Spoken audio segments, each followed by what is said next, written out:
people. Welcome to Peeps Creek. You know, here at Peeps Creek, we always have a conversation centered around a drink. I always have my trusty water bottle here. Boom, boom, boom. Get me some water. And today I am mixing it up and just doing back to my regular little mix bourbon with sugar-free ginger ale so that we can get rid of the carbs. All right. So we are going to travel to Brockport, New York. And we are going to the College of Brockport, New York, or Brockport College. And we are going to travel back in time to September the 29th, 2012. So September the 29th, 2012, in the wee hours of the morning on this particular campus, the campus police received a phone call from a frantic mother, right? This mother was concerned that her daughter was not communicating with her. It had to be somewhere between 12:30 and 1 a.m. The daughter was not communicating with the mother.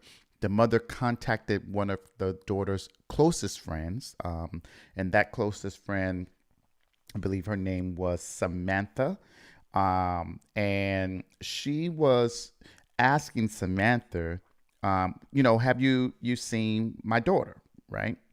And so the friend was basically like, "Nah, I left campus this weekend. This is early Saturday morning. So she left on Friday. She left campus on Friday to go back home to visit her family. But she said, she's probably asleep or probably out." Now, let's put this in some perspective. This is a Saturday, right?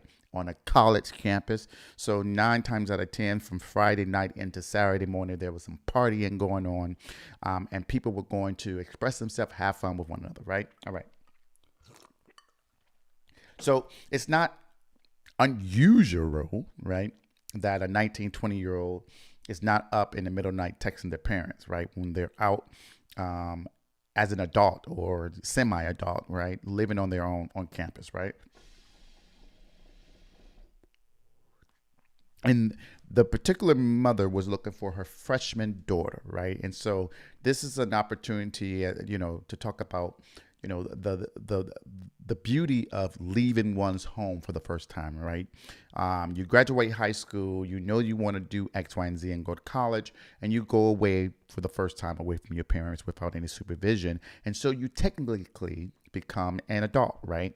Even though you may not be 21 years old at the time, but you're functioning in a capacity as a semi-adult, right? Because you're making your own decisions about where you want to go, how you want to live, what time you want to wake up, what food you're going to eat, right? And things of that nature. And so this is an exciting, yet at the same time, a scary time. So I can get why a parent would be a little frantic that their child is not picking up the phone or responding to text messages in the process of them trying to communicate with one another. And so once the friend told her, maybe she's asleep or maybe she's out, the mom just had some kind of feeling, whatever that feeling was. We don't know why that feeling was there, but there is something to be said about a mother's intuition, right? A mom knows when something is wrong, even if it may not be to the extreme that they feel. There's always this concept of a mother's intuition. And so that kicked in on September the 29th, 2012, early in the morning. And so at that point, she'd been that particular person's mother, contacted the campus police. And so in the process of them contacting the campus police, they were basically saying, well, maybe she's out, maybe she's partying. This is a college. Like, kids, they're not at home, they're not in their dorms studying at 1:30 in the morning on a Saturday. But putting that aside, because the mother was fairly insistent that they at least go and check on her. So the cops do what they consider to be a welfare check. And a welfare check, as many of you probably already know, is just a simple fact of there's a concern that someone that you need to have some kind of relationship with that person, whether it's friends or family, significant other, but you have a concern that there has not been a response. And so a lot of times that response is a long period of time, right? It's not necessarily an hour, right? Or 2 hours, right? But given the fact that this particular individual was away from home for the first time, it appeared that the cops accommodated or acquiesced to the mother's insistence that they go and do a welfare check for their daughter. So they go to the dorm room. They knock on the dorm room. I think the dorm room number was 108. Which particular dorm, I don't know, right? Don't go to the school. But by the way, this is my first time trying this spiced chai hookah flavor. It's not that bad, actually. It's not strong. It doesn't give you a headache. And it's the kind that doesn't have nicotine in it. It's pretty good. The smokes are good. Okay, not that you really care about that. That has nothing to do with the true crime, right? Okay, let's get back to that.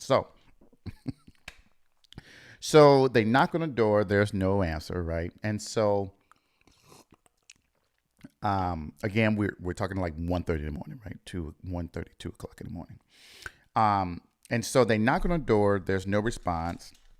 And so what they decided to do was they knocked, okay? And actually, the time frame, and I wrote this down, was actually 2:42 a.m. when the mom contacted the campus police to do the welfare check. So they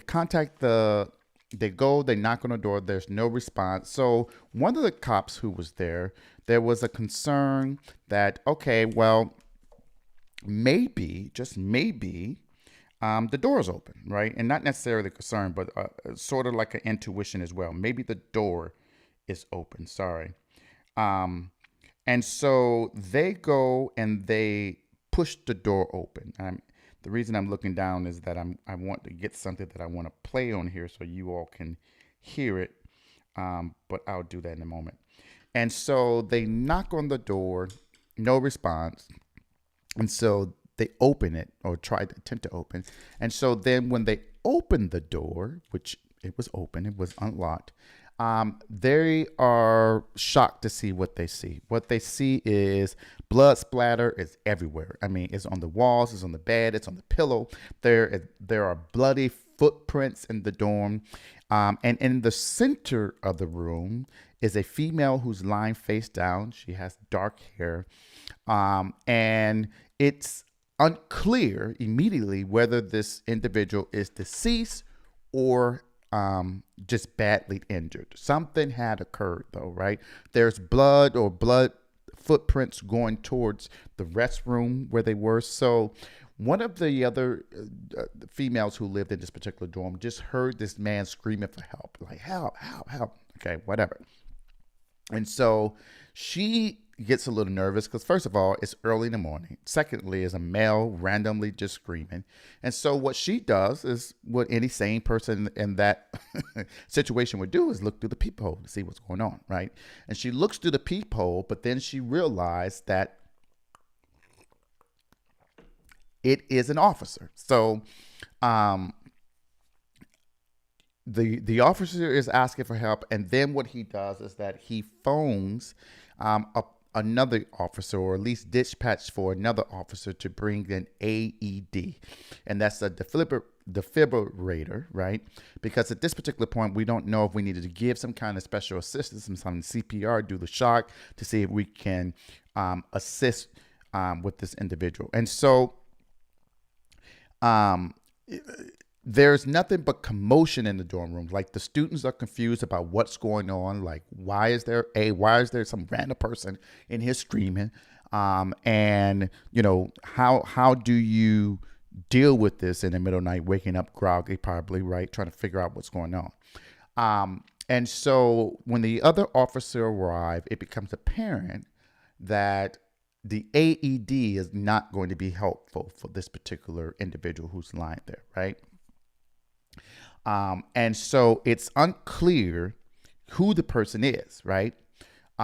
Because even though we know that there are two people living in a dorm room, we don't know which one it is, right? And so when the officers call for paramedics, and then one of the individuals who was in the dorm room who overheard the conversation heard the officers go tell one of the paramedics that we need you to pronounce her, right? And so the paramedic goes in and they pronounce her dead, but they pronounce her or identify her as Jane Doe. So everyone who's ever did anything or heard any true crime or seen any kind of Law and Order show, you know that there is sometimes where police officers or individuals who, or even the coroner, they're unable to identify the deceased, right? And so if they are unable to identify the deceased, they are given a Jane Doe for female, John Doe for female. Some people use numbers. Some folks do John Doe 3, whatever. So that as they go back into the historical records, they can identify what that person is, who that person is, and if they end up burying them without any identification, and then sometime later on, and years go down the path, or that, years later, someone is able to identify the body, they'll be able to know who it is because it's Jane Doe 3567884, right? Whatever.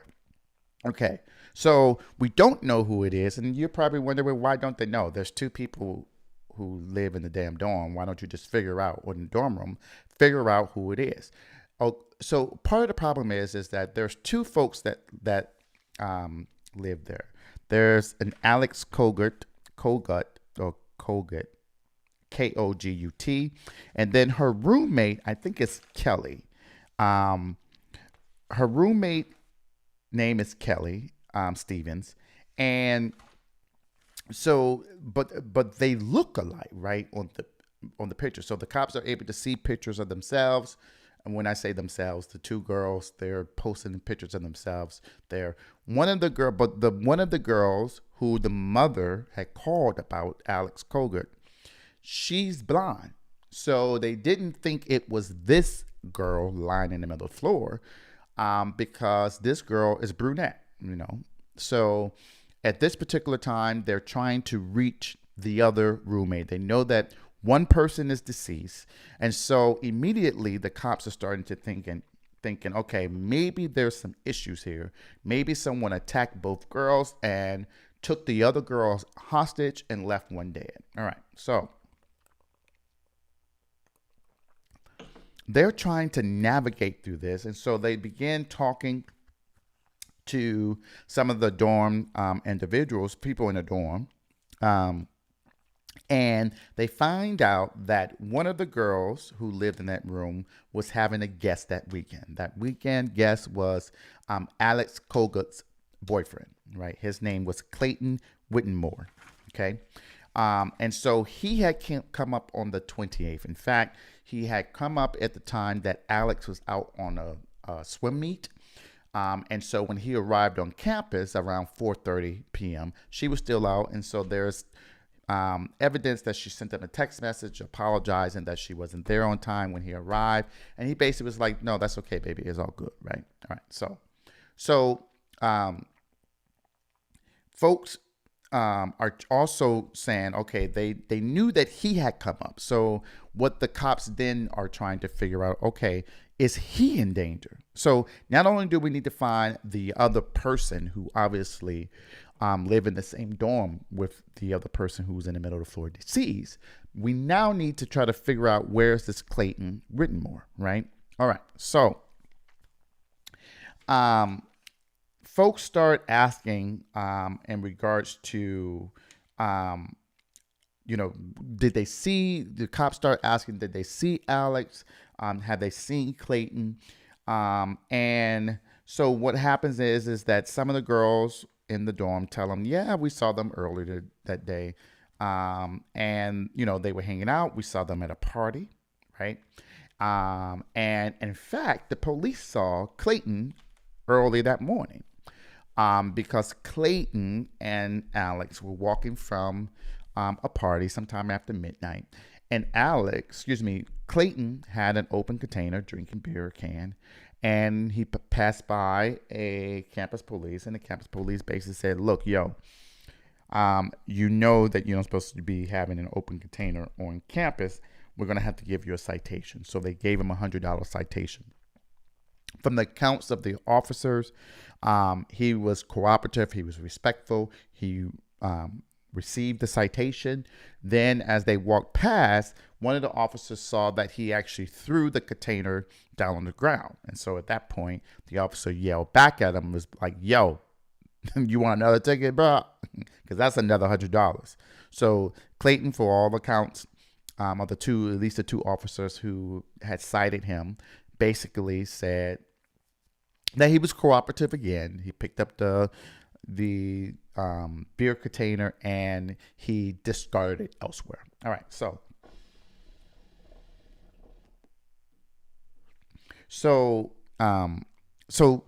we know that that Clayton Whittemore was on campus. We know that from the account of the girls who were in the dorm room. We also know that because the cops gave him a ticket and was going to coincidentally give him almost another ticket if he didn't pick up that damn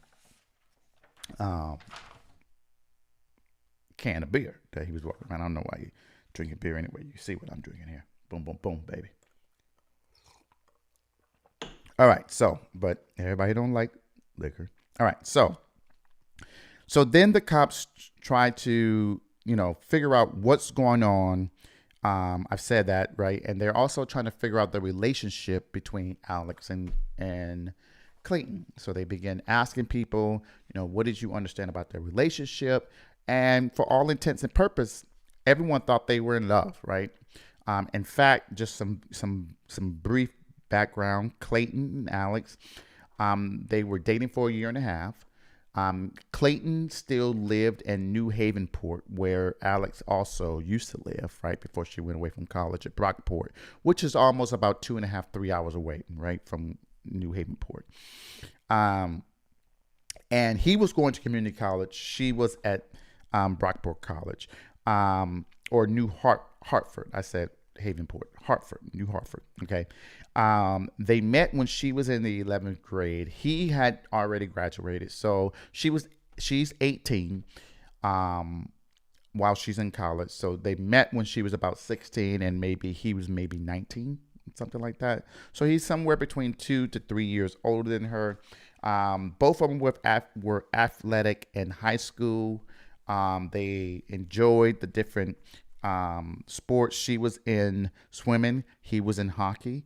According to some of the friends who played hockey with him, he was a stand-up type of guy. He didn't really have a lot of issues, at least from the team. Now, I would tell you, I'm not sure how much I believe that. I think, people just don't want. I think the folks who they interviewed for this particular series just didn't want to indicate that, they were like normal teenagers. Because basically what they were like, they were saying that, no, he never got into it. He never drank. He never did this, that, and the third. And I'm like, yeah, okay.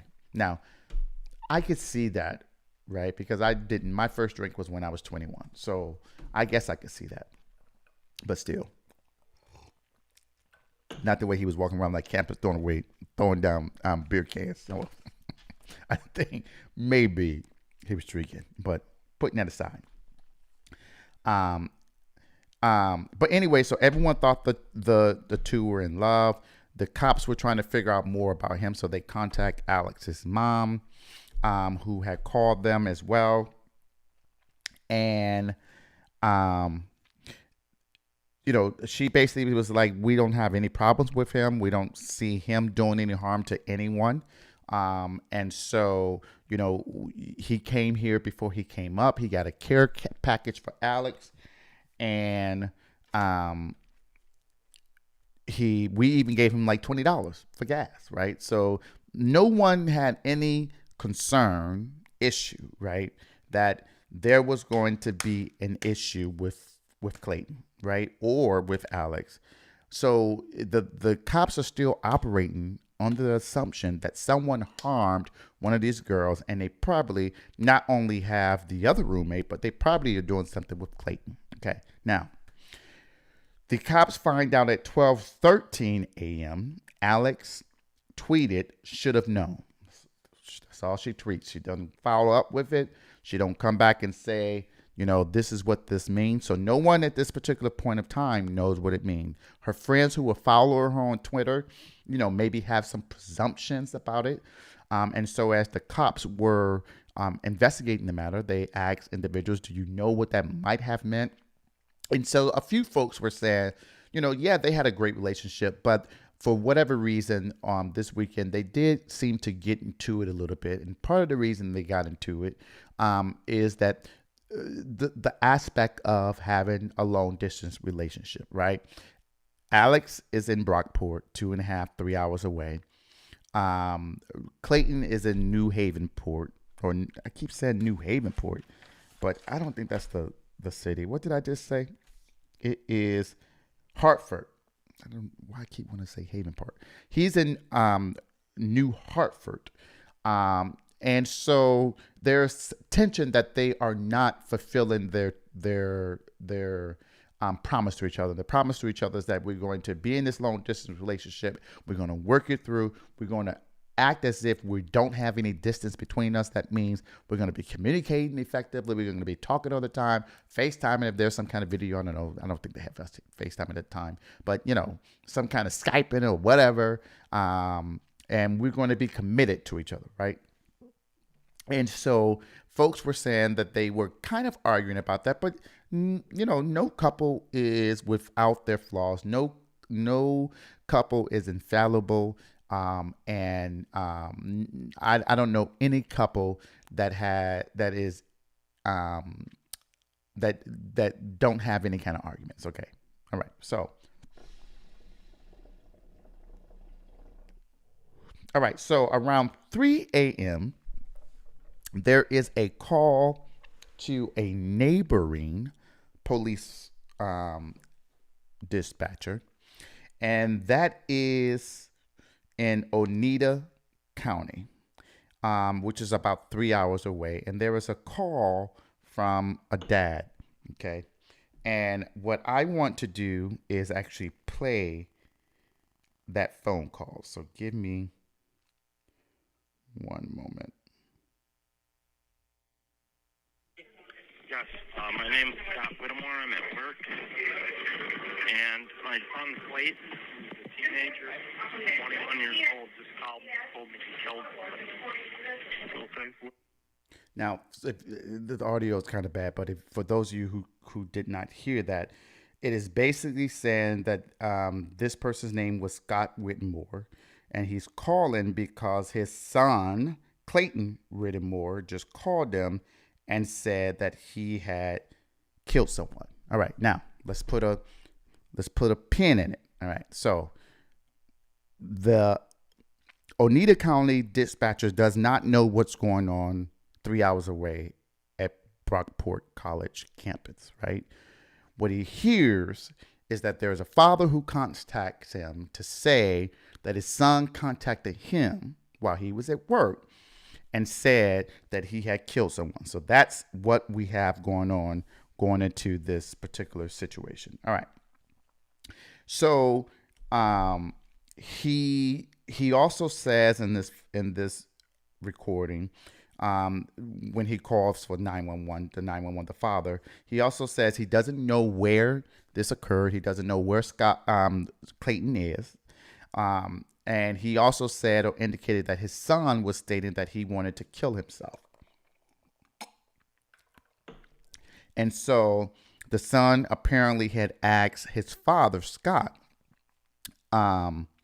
if he had a gun, right? Because if he had a gun, he wanted to be able to harm himself. So the father, who is Scott, contacts the mother. Now, for purposes of full disclaimer, the parents are divorced and they don't have the best relationship. And apparently Scott and Clayton did not have the best relationship. Okay, so there is obviously some familial issues there. But Scott contacts his ex-wife. The ex-wife says, well, he was there visiting his girlfriend at Brockport. So at that particular time, the Oneida County dispatcher, put things together, and he recognized, okay, I need to get in communication with Brockport campus police, because obviously, if this is true, maybe there's some harm there. So this dispatcher contacts Brockport College dispatcher, right? And basically says, look, I received this call from a parent. who's a little frantic, right? He basically said that his son indicated that he had harmed someone, and I think he actually says he killed someone, and that he was in Brockport there, and he was visiting his girlfriend, and his girlfriend is Alexandra Kogut. All right, so, and he gives the name of the son, Clayton Whittemore. This is the dispatcher. The campus police basically said, oh, yeah, we know him. We gave him a ticket earlier. We've been looking for him. We need to be able to speak with him because we think that he has Alex. And he says, because the roommate is DOA, right? Dead on arrival. Okay. So the officers are still, even though they have not truly identified the deceased lying on the floor in the dorm room, because Alex is blonde haired, right? According to the pictures in the dorm, they presume that it's the roommate. So that's what they go for, right? That's where they are. And so they want to be able to speak to Clayton because maybe he was there in the room. There was some issue. There was a roommate spat or something. He got upset, or maybe both of them got upset and harmed the roommate. So they don't know what's going on, right? All right. Now, and so after they contact the campus police, the Oneida County dispatcher then gets in contact with Clayton's mother. And so when they get in contact with Clayton's mother, she tells them that being Clayton, told her that the girl, he did something bad and that the girl was breathing, but she's not, right? And so that dispatcher communicates that to the Brockport campus police. And so it's at this time that they begin to think, okay, well, maybe something isn't right. Maybe it's actually that Clayton harmed Alex. And so in the part of their investigation, they realize and uncover that Alex had recently dyed her hair, right?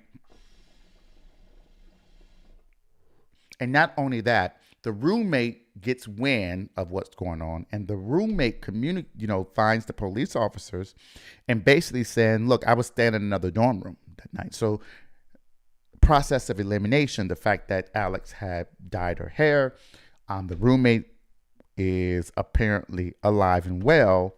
Clayton contacts his father, said he killed someone, and then contacts his mother, said that the girl was breathing, but she's not. And so, they put that together and they realized that, okay, it's actually Alex who is harmed. So Clayton at some point contacts the police. Hi. Yes, sir. I'm turning myself in. Okay. Is this Clayton? Yes. Where are you, Clayton? I'm at, excuse me. Oh, rest area. I'm at the DeWitt rest area going eastbound towards you. Okay, so you're at the DeWitt rest area? All right, so he contacts the police to let him know where he is, right? And he's at the rest stop, and the audio is kind of hard to hear. And at some point, he basically says, I'm here by myself. There's no way that you cannot see me, but I want to turn myself in, right? He basically says, I did something that I wasn't supposed to do. And there's a part in here that I... walk right up to him. All right, do you have any weapons on you, Clayton? No, sir. I got my keys and, okay. shoot. Is there anything else while we're waiting, is there anything else I can help you out with? I was just wondering if you could let me just make a phone call and apologize for what I did real quick. Well, I can't. Yeah, that's okay. I understand. Yeah, I can't, but when the guys get there to help you out, you can ask them. You know what I mean? If you want the death penalty, can you ask for it? I have no idea, man. So listen to that. He said, if you want the death penalty, can you ask for it, right? So this is someone who obviously felt that they did something horrendous. And it's all but a confession that he murdered Alex, right? And so the cops go pick him up, and they do a taped interview, and there's video out there of his taped interview. And basically what he says is this. He says, look, he says he and Alex went to a party Friday night, and the roommate, they went to a party Friday night, and he felt that she was not as loving towards him as she was to other people. So apparently she was giggly and laughing and smiling with other people when they came in, the guys or the girls. But when it came to him, she was not so giggly, right? Not so loving, right? Okay. All right. Instead of just going and telling her, look, let me get the keys and let me get my shit and let me go. Like, I didn't drive 2.5, 3 hours up here for this. I'm going to go home, right? Instead of doing that, he gets, like, I guess, upset. And then apparently there were claims and allegations of cheating. And so as they were discussing this, according to Clayton, in the dorm room, she started pushing him. And so essentially it was a provocation, and he hit her. And what he said is that he blacked out. After he hit her, he blacked out. He doesn't know what happened. Right now, at some point he comes around some kind of way, because obviously he got into his car and drove 3 hours. Okay. Now but what he says is to the officers, and this is really, really weird, right? He says he woke, he got done, he sat on the bed, right? And, he opened his eyes and realized there was blood everywhere. And at this time, he also saw Alex, the girlfriend, whom he loved, right, allegedly, and whom he was driving 2.5, 3 hours away from to see, right? The individual who he felt that, he made this promise to, that they were going to work through their long distance relationship, right? He saw her having difficulty breathing. Basically, I imagined that she was gasping for air. She was laboriously breathing. And so what he said is that he didn't want to see her suffer anymore. So he did what he essentially categorized as a mercy kill. And so there are multiple versions about what happened, depending on what you watch and where you go to research. But apparently there was a clothing iron there. And as part of this mercy kill, what he decided that he was going to do was that he took this iron, he raised it up, and he said he slammed it down with all her might. Okay. And all his might. And he said he did that at least 4 to 5 times. Okay. That was his way of killing her mercifully. Now, some of you may be wondering, okay, well, why didn't the officers just turn over and look at her face and figure out who it was early on than going through this whole drawn out long process? Part of the reason is that she was unrecognizable. And as you can imagine, now that you hear what was the mercy killing, right? Imagine just getting hit with someone, he was pretty large, with all his might, with a clothing iron, and smashing into a person's face. And not only that, prior to this, apparently there was a horrible beating that he did to her with his fists. So she was just completely unrecognizable. So he goes to, he's arrested. He's charged with 2nd-degree murder. And of course, his defense is not that wasn't me, right? He got a tape of him calling and saying that, he did that, right? And not only that, at the trial, there was evidence not only of the tapes of the 911 calls between the mom, between the dad, and between Clayton. There was a text message that he sent to Alex's cell phone at 4:02 a.m. Now, mind you, he knew that she was dead, right? Because he already left. And the text message says, "Sorry to the family and you. Nothing will ever fix or undo what I did. I became my father, but worse, the one thing I wish I never be an excuse for it. I don't know what I mean. I guess he was just, you know, sending a message, what have you. So when he gets to trial, he doesn't say that I didn't do it. What he says is that you cannot convict me with second-degree murder because I don't have the requisite intent. In criminal law, that's called the mens rea. Mens rea mean basically the ability to think about or know what's going on with the crime, right? And so that is typically called intent, right? Now, the difference between first degree, second degree is premeditation. In other words, that you had the afterthought about the crime. You thought about the crime, right? But second degree murder could be, it still requires intent and or at least the mens rea, the forming of the mind to actually do the crime. Whether you planned it out is different, right? That's premeditation. I planned it out. I planned to murder someone, right? But what he said is you can't convict me of that. If the least you can do or the max you'll be able to do is maybe involuntary manslaughter. So involuntary manslaughter in most jurisdictions, of course, carry a lesser criminal offense or sentencing if one is convicted of it. So you think of involuntary manslaughter as like heat of passion. If I walk into the room or the house and I see my significant other in the bed with someone else and I get pissed and I shoot both of them, right? I didn't plan to do that. I didn't come home and have any kind of idea that I was going to get into a crime. But because I see my paramour in bed with someone else messing around in my house that I'm paying mortgage for, that just put me in a state of shock and I lost it and I blacked out, right? And so therefore I killed them and I should be charged with involuntary manslaughter, which I would spend 9 times out of 10 less time in jail, right? And so what Clayton was saying was that I suffer from PTSD. And I suffer from PTSD because I grew up in an abusive childhood. Not only did my father, his father, Scott, who called the police, not only did he beat me, but he said that he saw him beat his brother with a baseball bat. He saw his father break his sister's nose. He saw his father beating his mom.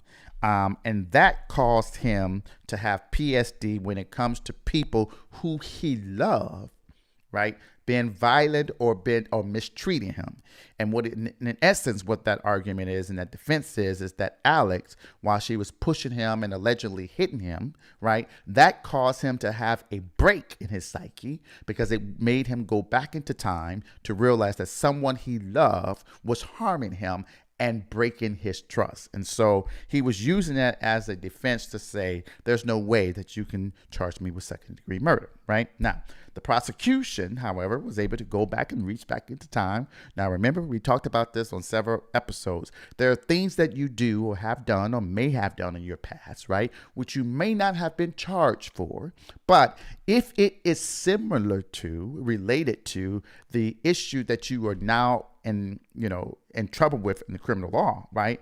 It can show means, opportunity, motive, and things of that nature. So there are behaviors, what are considered previous bad acts, right? That can be brought up from your history, to show that this is something that you do. This is your modus operandi, right? And so they brought in a girlfriend who was the girlfriend before Alex. And the girlfriend said that they were in a park one day. He got upset and he just choked her. Just choke her. And what she said was, I did not think he was going to let me go. And then eventually he decided to move his hand from around my neck. So they were able to bring that in as evidence. There was evidence from a hockey team member who said that there was one point in time where Clayton was drinking, right?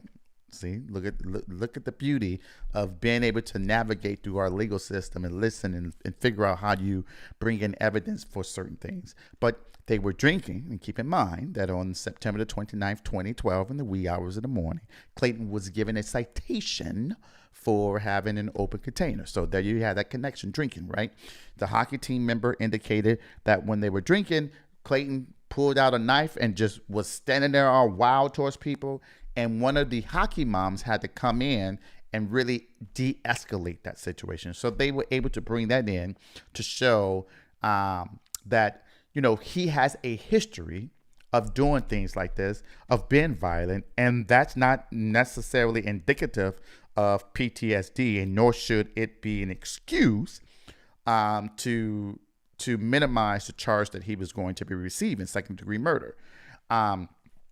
And the prosecution did not argue, did not try to prove otherwise that maybe his father was abusive. They didn't even go that route, right? Because for their purposes, that was trying to do a trial within the trial, and that will only confuse the jury, right? See, this is evidence, rules of evidence. People out there who are lawyers or know anything about the law, these are some of the intricacies of dealing with the law. That is such a beautiful thing, and I truly, truly, truly, truly, truly love it. Now, again, anything I say on this podcast is not legal advice, nor should it be construed as legal advice. It's for informational purposes and discussion purposes only. All right, putting that aside.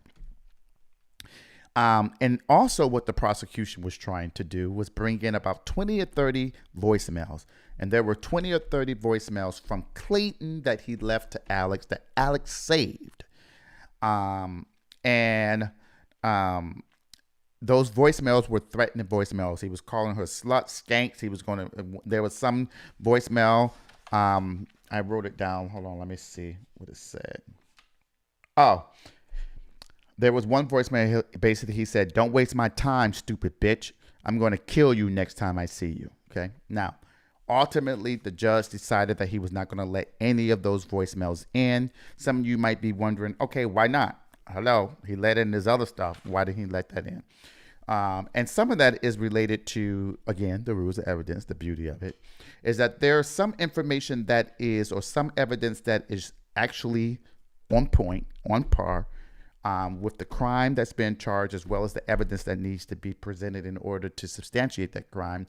But there is a such thing as 403 and 404, particularly in the federal rules of evidence, and most states have rules that go in line with those. And basically what that says is, look, there is evidence that is too prejudicial, that if that's brought in, this person who that evidence has been brought against is not going to be able to come from under that, no matter what they present, because it's just going to taint the jury's perspective of that particular individual, and they're going to find him guilty probably on that evidence alone. And sometimes the evidence isn't necessarily, we don't know how far in time those voicemails were. We don't know if it's the same day, the day before, but for all accounts from most individuals who saw Alex and Clayton on the 28th when he came up, they said that they were pretty, happy for the most part, until there was this issue at the party, and ultimately it caused him to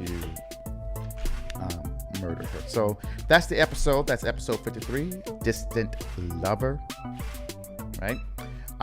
And part of what the family and other folks have created is called the Purple Pinky Foundation, to help women who are, I don't know if it's just women or is it just domestic violence victims. And so give it a look out. If you are going through a similar situation, abuse or things of that nature, find some resources in your community. There are a lot of resources out there. You don't need to stay. Sometimes the people who do you the most harm are the people who are supposed to love you the most. And so it's important that you protect yourself at all times. All right. So that's the episode for today. I appreciate you spending some time for me today. And you know that you can do me a favor. You can rate us on Apple Podcasts. I'll be so indebted to you and forever grateful. Look at this smile.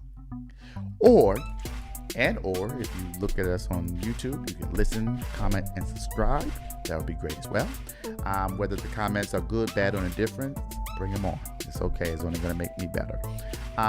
And always, until next time, make sure that you continue to drink, listen, and converse. Peace and love.